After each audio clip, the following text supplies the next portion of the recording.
Welcome back to Sacred Arts Academy, where we talk about all things from the sacred to the practical. I'm so excited to talk about emotional freedom tapping today with Sophia Torrini. She is a certified clinical EFT practitioner whose personal battle with illness led her to discover the transformative power of EFT, also known as emotional freedom tapping, and reality hacking. Her journey from a debilitating condition is to complete health transformation inspired her to shift her career from healthcare administration to empowering others worldwide. With a unique blend of expertise in public health, technology, and now training in meta consciousness, she guides individuals through releasing negative thought patterns to find clarity, calmness, and joy. Sophia's mission is to share this powerful key to self-healing, proving that within us lies the extraordinary ability to transform our lives. She aims to share with audiences how they too can unlock their inner power and embrace a life of health and happiness. Welcome, Sophia. Thank you very much for the wonderful bio, and thank you for giving me the opportunity to share with your audience. Absolutely. I want to start off with what inspired you to get on this path, and how has that transformed you over time? So I went through a lot of changes, but the overall theme is for most of my life, I was kind of unhappy. There were too many challenges coming my way. And then there was an unfortunate experience for a surgery I did not need, that I was expected to die. Somehow I did not die. I was expected like any moment. But then it left me with a health ailment that I would kind of patch, but kept on coming back and kept on coming back. And then at some point, it just got worse. So I would get these flare-ups, then I would be fine, and then eventually came to the point, and I said, I can't be doing this anymore. I had the top physicians at the Mayo Clinic, and so I started questioning. There has to be another way. But the key motivation was, because I've had that experience that I almost died. I went unconscious and I was 23 days in the hospital. I realized that if this condition is not treated, it's going to be a slow, progressive death. So it wouldn't be that I'd be out tomorrow. And that's, I think, what led me to start searching, what is it that I can do? And how did I get a condition overnight when I didn't have anything before? So that search led me to start studying Dr. Joe Dispenza. I thought his books were superb, but there was one thing missing. I did not know how to master and feel my emotions. So the teachings were wonderful, but I'd be reacting to the environment 24/7. And it's our reaction to the environment that activates the gene for disease. So, and I could not master. I found a lovely EFT practitioner, and I worked with her for quite some time. I mean, I still have practitioners that I work with, but she was very instrumental. And at some point, she said, because at that point I was really sick, I was kind of close to bedridden, pretty bad. Um, what would you like to do to go back to work? And so she considered going back to healthcare. And I said, you know what? I don't align with this model anymore. She says, well, why don't you just take a seminar and take the course and see if you like it. And I am going to be one of the guides in the course. And I took it, I passed the test, and I said, I'm not sure I really want to do this as a career. And then some clients came along the way, and then I literally shifted, because when I started seeing the clients were changing, that really inspired me. And I realized they don't have to be suffering an illness and having this anxiety, which is what I had to 24/7. Pretty much that's what I was having while I was ill. And in the process, obviously, I healed. Mm, And I got off all my meds. amazing. Was it, can you go a little bit more in depth around what were some of the modalities? Was it just EFT? Was it a combination of the things that you learned with Dr. Well, Joe Dispenza? yes, I started meditating daily, but I could not still my mind. And the meditation that I had at the time was about 75 minutes, like an hour and 15 minutes or an hour and 20. And I think the tapping was instrumental to calm my body down.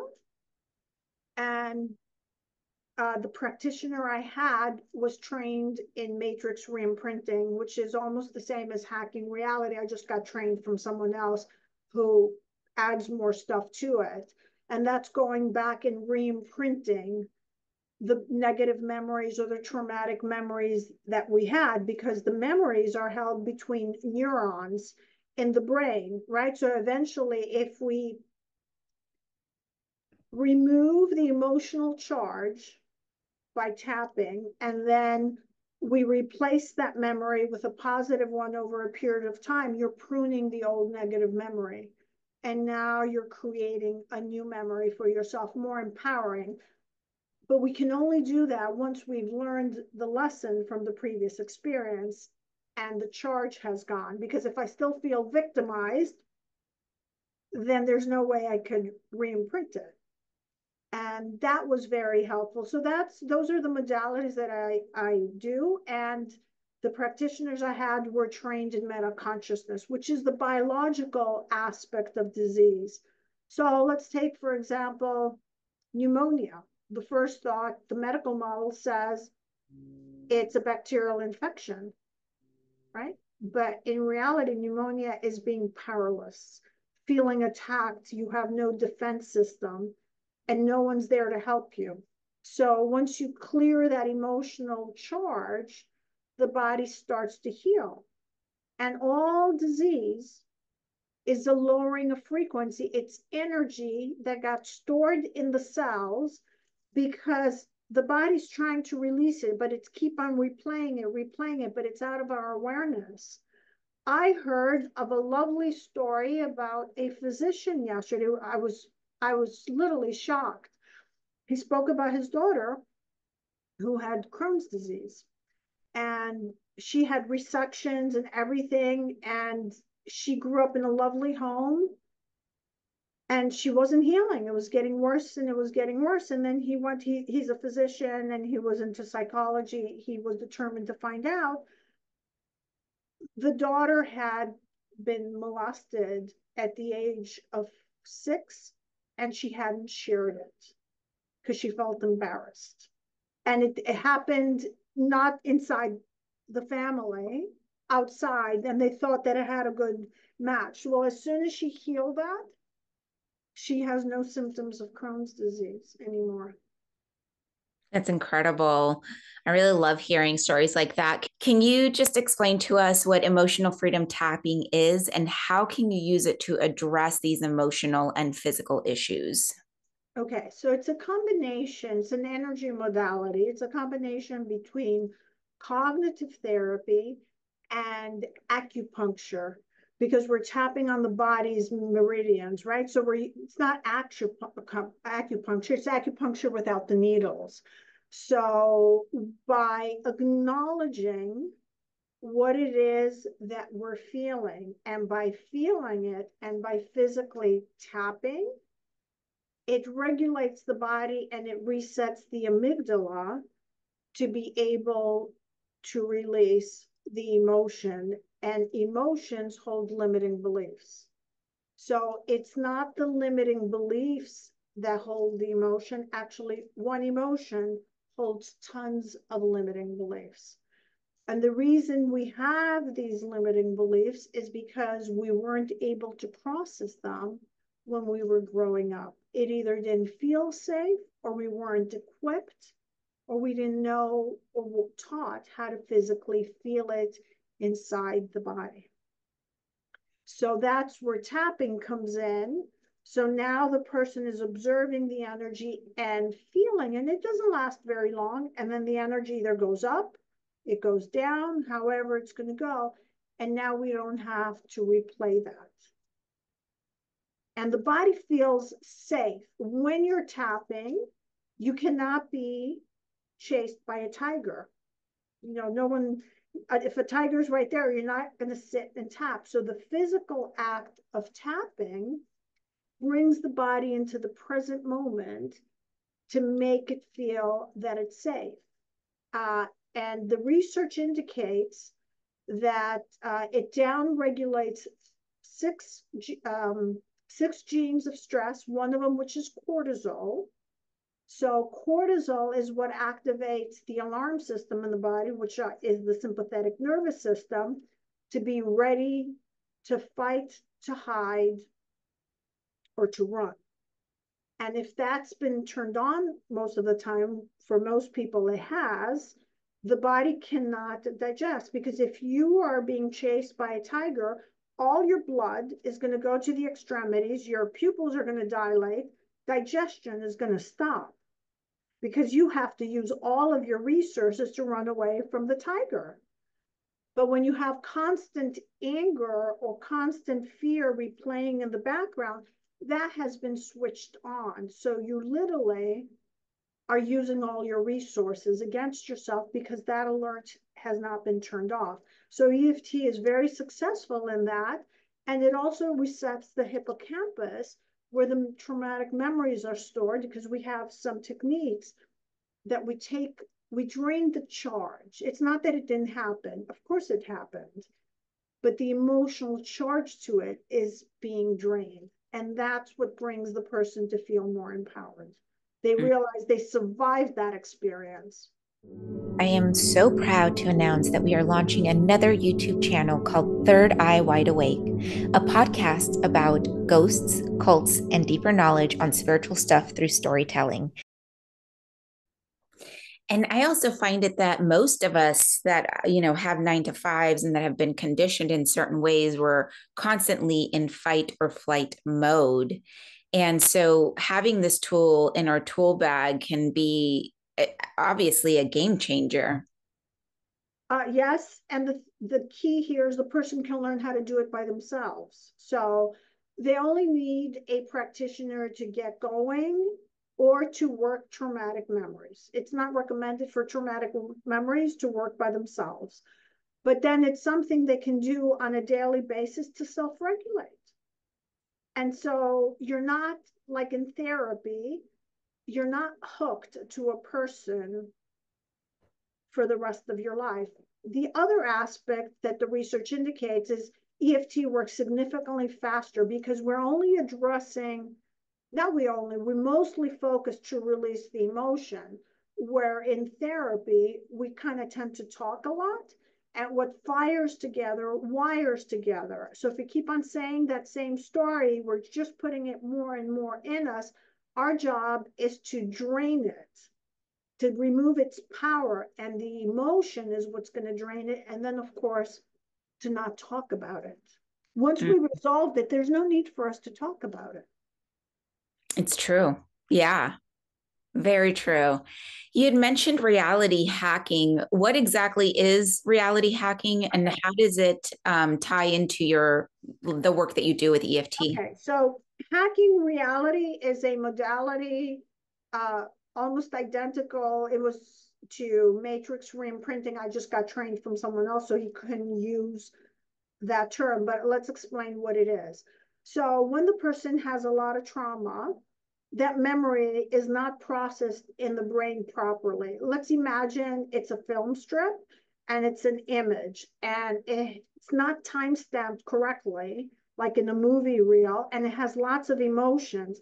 And it's like your keyboard key is stuck there, and it keeps on putting the letter N, let's say, constantly being triggered. So it's playing in the background. So once we clear the emotional charge, we actually create a new memory. The individual decides what memory they want that is more empowering. The first one is, I'm a victim, this was happened to me, and it was unfair. Once the charge is away, you know what? I resilient. I've learned from this and I survived it. Or we put a new memory that they would have liked to happen, and that is what we use to re-imprint inside the body. So first it goes into the brain, so you create the hardware, then it goes to the body, so you can create the software, and the emotion is what activates and they keep on replaying that, and that's your new story of your life. Wow, that's an incredible kind of mind hack to be able to shift your energy and your frequency and be able to move forward instead of being stuck in that loop of the past. And we don't want to discard the experience. So I am not religious, but there is two Bible stories that actually address that. So the first person to talk about it, from my experience, I'm sure there was someone sooner, it was Neville Goddard, and he has a lecture, The Pruning Shears of Revision, to rewrite memories and keep on replaying the new memories. But the Bible story is the potter's house. So the potter made a pot that he didn't like it. And instead of destroying it, he used his hands and he remolded it to something beautiful. So what happens when we have a traumatic memory? We want to throw it away. No, we transmute that energy to create what we truly want. The second story is the unjust steward. So he's about to be fired because he didn't collect the money he was supposed to. And then he devises this brilliant plan that the people weren't giving the money because they didn't have it. Okay, they're going to pay half of it, but I'm going to collect from it. So he doesn't get fired. So he remolded his thinking. You know what? I'm going to work with what I have with the people who didn't have the money to pay, and he doesn't get fired. Incredible. I love seeing these stories from whether it's the Bible or, previous fairy tales or whatnot, and how it mirrors some of these healing modalities and these breadcrumbs kind of come to the surface. Um, you had mentioned jumping timelines before. Can you tell me a little bit about your experience with that and what that means exactly? Okay. So I have both personal experience and with the clients that I work. So a lot of times when it comes to a situation, or even let's address illness, because illness is the hardest one. And let's say your body is deteriorating really bad, and your first thought is, how am I going to fix this? You're actually not fixing this body. When your vibration and your beliefs change, you are actually going to a parallel timeline where a healthier body exists. And that when people grasp that, it's more liberating because they feel they need to fix this. No, you're not fixing. And so the illness that I had still exists at another version, Sophia. I'm just not occupying that body because nothing is ever destroyed. I started letting go of my beliefs, my energetic ties to that experience. And so I am moving to a parallel timeline where that body is healthy. And so past, present, and future are all happening right now. We're just having an experience, seeing it from a different angle. So if you don't like the movie on your cable channel and it's a fear movie, you can change your channel to watch a comedy. But that fear movie is still playing on. You're just not watching it. And from a client's perspective, the people around her behave completely differently when she enters that reality, and they don't have memories of the disagreements that they had because they get an upgrade. So once you start believing that is possible, it's like writing a movie script, and the first one was a horrible movie because you didn't know how to write it because you're actually living someone else's movie based on the bombardment we've gotten from the outer world. So we were not living our own desires. We were told from society what it's going to be. And when the person starts breaking free and says, you know what, I'm not going to engage to that, now they rewrite the script to their new experience, and they can upgrade the characters, because who are the characters? It's yourself pushed out. You're seeing them based on your own filter. You're seeing them limited because it's there for you to heal your own limitations. And again, I'm going to go to religion. Christ consciousness, or Christ, was an Essene. So he was a master Essene. There were some teachings, and one of their main teachings is the 7 mirrors. So the outer world is 7 different mirrors. And they're there to help you get connected to know that you're divine. So there's the mirror of judgment. There's the mirror showing you where you're at. There's the mirror of the dark night of the soul, the mother and father. And that based on the mother and father, that's how you see God, or the feminine and masculine energies. And then what was lost or taken away. So you will encounter often someone who draws you, and you're like, your energy is magnetized to them because they're there to show you what you lost or was taken away from you. And they're usually positive experiences. And then you have the mirror of self-reflection, which is the hardest one, to not compare yourself with others because it's a unique experience for yourself. And that's where people get lost. But let's address the first mirror. If you are seeing anger in the outer world, where it's either you're judging it, that's number one, and probably you grew up where anger scared you, so you don't want it, and you've suppressed your own anger, and that's why it keeps on showing up. So the outer world is telling you, let your feel it and let it go. No emotion is bad. It just needs to be processed. That's beautiful. I actually have a similar thing where I would suppress my tears a lot because I used to cry a lot as a child. And it came to be that I couldn't access my tears. It would come out in a different way, whether it was anger or just in a different way. But when my grandmother died, I cried once. And then for like 2 years, I could not. Every time like I would feel the tears come up, I would get excited that I'm finally going to cry, and then it would go away. And I actually did EFT paired with EMDR, and it was so incredible. It took a lot of rounds, but it was such an incredible experience. It really shifted me. And now I can easily access those tears again, which was really comforting for me. I'm glad you did it. It's a wonderful experience what you did, because all emotions are right, energy in motion, and what is energy carries information.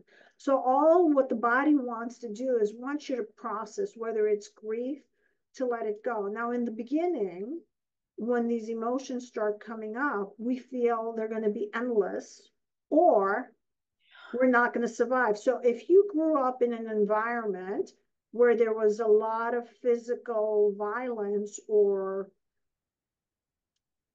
high intensity, you learn subconsciously not to express your anger because you're a little kid, because you'd be next. So safety for you was not showing your anger, not doing anything, and that pattern remained later in life. The thing is, you're grown up now. You can process it, but the feeling is that it's going to be endless. And after a while, once you've been in it, in the beginning, it's like you opened a garbage disposer. So the smell is very strong. It keeps on coming. They keep on coming. The emotions are just coming. Once they dissipate for a while, then you realize the emotion comes for 90 seconds to 2 minutes and it's done. Mm-hmm. Oh, well said. Thank you for that. You also mentioned meta consciousness. Can you talk a little bit about that and what is involved? Okay, so meta consciousness is started from a physician, and its original name was German New Medicine. He developed prostate cancer. I think it was prostate, some sort of cancer when he lost his son. And he tried all the medical modalities and he wasn't healing. And then he realized he needed to find the biological cause of disease, what emotion it was. So meta consciousness gives you the emotion or the pattern that's associated with a disease or a particular organ. For example, constipation is not being able to let go, right?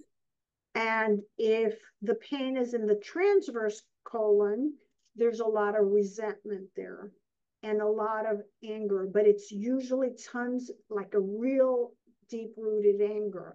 So it gives you a blueprint to know what emotion is, and then you work with the client to associate the memories that happened in childhood versus seeing it as a symptom, because medicine says, well, it's out there that's causing the disease, it's or whatever it is that happened.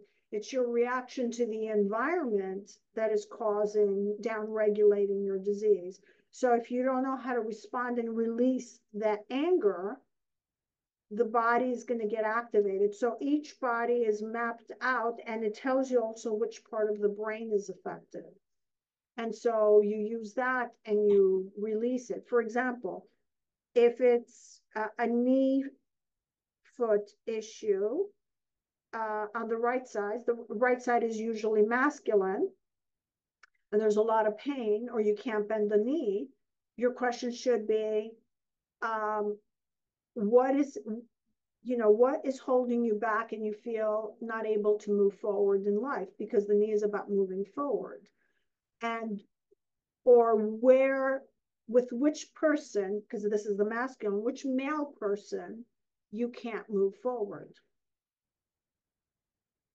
It's The so, yeah, go ahead. I was going to say something about the eyes because it's crucial. The eyes is either not being able to see, or what you witnessed was so painful. Let's say people losing their vision. So something traumatic happened to them, not able to see it or not able to process, or so afraid to see it. And from Dr. Joe Dispenza's events, we've had several blind people see once they saw the trauma that they had from a young age, usually the age of 2, that it was impossible for them to process. Oh, it's really interesting. You've touched on all the things that I've had ailments with. And it's just really incredible how so many different modalities can come together and really heal us when we really understand the root cause and heal at the root instead of what Western medicine does, which is just treating the symptoms. Correct. Let's address cancer, because I worked in cancer for many years. So, knock on wood, uh, someone has cancer, they remove the breast, right? Let's say it's the breast. And cancer, especially if it's the breast, the female feels that she can't nurture, or where she's trying to nurture, she can't, because that's what the breast kind of indicates. If the issue is not resolved, what does medicine say? It's going to metastasize. It didn't metastasize. You removed that organ. So it can't go to that organ. It's going to go to the closest other organ to show that pattern. Once you heal the pattern, then it's going to be gone. And I'd like to quote Dr. Bruce Lipton. He says there's no specific gene for cancer. It's a group of genes that have been downregulated. And he even says it's not hereditary. I'm not saying it. He's saying it. And I'd like to make a reference to a study because I think it's going to empower people. It was in the 40s. I think it was Princeton University. This famous, I think he got a prize. I'm not sure about that. He started studying women with ovarian cancer. So he found that all women that had ovarian cancer had a pattern in the field, on their auric field, and they had it physically in the body. Then he had a group of women who did not have no cancer in the body, ovarian cancer, no pattern in the field. But then there was a third group. They had the pattern in the field, but no cancer in the body. Within 5 years, I believe, all the ones that had it in the field developed cancer. So what is that telling us?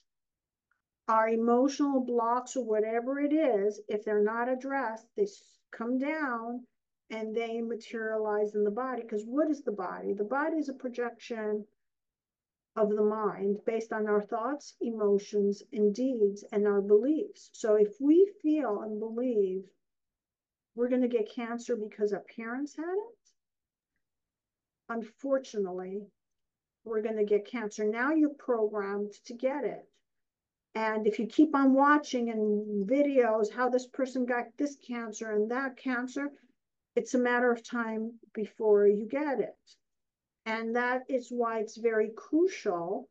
Not saying that the person who has cancer should not follow traditional medicine, because I'm not here to say that, but they need to see what emotional block is coming. Like that girl with the Crohn's disease, who her father, because she was 16, she had so many surgeries, says, I mean, we raised our daughter so well. I mean, she's had 5, 6 surgeries, and it was constantly flaring up, flaring up.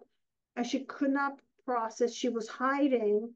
She could not process as a child. This happened to her. And when her father helped her and developed some techniques to release that emotional pain, she has no symptoms of ever having had Crohn's disease. That was the interesting part, because then she wanted to follow up to a doctor, and there was no even signs that she ever had Crohn's disease. And medicine says this is a chronic condition. It'll never leave your body. Mm. But it did. The trauma left. Incredible. I'm curious to know what the take in is on dementia. Dementia is usually the person did everything in their life for someone else and they weren't taken care of. Usually that's the imprint. So they were not taken care of. So a perfect example is my dad. He wasn't taken by his mother, and then the father died, and he had to take care of the stepmother. And then his life, it was a different age time where he had to provide for everybody. And then it's an overload in the brain because he hadn't processed his emotions, so he got Alzheimer's. So there's various reasons. So that's the emotional component part. Let's address the physiological part, because we do live in a reality that has matter. So we know now processed foods is really going to damage the body. It's going to cause inflammation. We also know, I'm going to make a reference to Dr. Bruce Lipton, taking statins to remove arterial fat, you can't just remove it in one area. It removes it everywhere in the body. The brain is mostly made out of fat. So when we keep on removing these fats and these very low fat diets, we are harming our physical body. There is a study that showed that 3 tablespoons a day of organic coconut oil reduces the symptoms of dementia, and coconut oil is balances the hormones in the body. So avoiding heavy metals, avoiding things that cause inflammation. I don't want to go because I don't want your YouTube video to be banned, but there's certain stuff in certain things that we take from the traditional world that has heavy metals in it, like aluminum. And it's pure toxic to the brain. Or the nanoparticles, they're purely toxic to the brain. So the best thing to do is to detox, eat healthy. We can't go crazy. You can't avoid everything, but just avoid processed food and eat good oils for yourself. Don't eat those processed oils that we already know now causes dementia, because the body wasn't meant to use. It's like having a car and you're supposed to do diesel and you keep on putting another gas in it. It's a matter of time before that car breaks down. Well, this is your spiritual vehicle. Absolutely. Thank you for sharing that. That was really enlightening. I asked because my grandmother passed from dementia, and that was exactly right. She took care of everyone, and the trigger for her dementia was when my grandfather passed. And it took her 22 years to finally pass away from it. But for 22 years, she suffered from dementia. And I did not know about the fats in your brain. I'm gonna have to look a little bit more into that. The brain is made purely from cholesterol. And the reason we have a high rise is a combination of two, a high rise of these dementias, is because we are not getting healthy cholesterol back in the brain, but also the society is so highly stressed. So my father, it was a cry for help.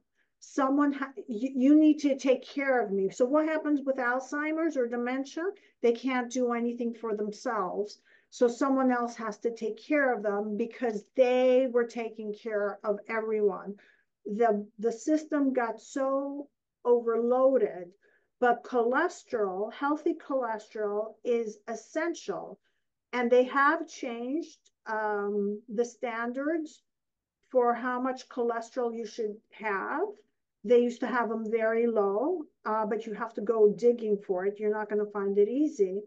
But let's address what is this arteriosclerosis. So when there's inflammation inside of the body and it's in the veins, the blood has to keep a certain pH. If that pH in the blood, see, the organ pH can change, but the blood pH cannot change. It's standard. Then it starts taking from the bones. Now we have, what do you call it? When we're missing calcium from the bones, the name is going to come to me. My brain stopped for a second. Osteoporosis. Osteoporosis, right. The reason the blood starts taking from the bones is because it needs to keep its pH. So it's looking inside the body where to raise its pH. What brings down the pH? Toxic thoughts are very acidic and negative emotions. So now you have arteriosclerosis, which means the acidity from your thoughts are eroding the inside of your veins. What is the body going to do to survive? It's going to put something over it so it doesn't go through the vein. What happened to you when you were a kid? You fell off your bike. The body knew to put some pus, create a scab. Well, that's where atherosclerosis is. It's the body's response to protect the veins. And what do we go and do? We remove further cholesterol from the body that's going to cause more damage. Instead of clearing the calcification, either with an energy modality or whatever is causing the problem. I'm going to give you a last example because I think this is going to make sense. So the body's electric.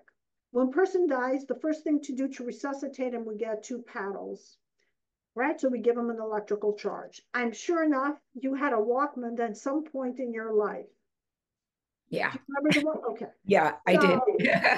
So the Walkmans had batteries in there. You left the Walkman for maybe a year or 6 months.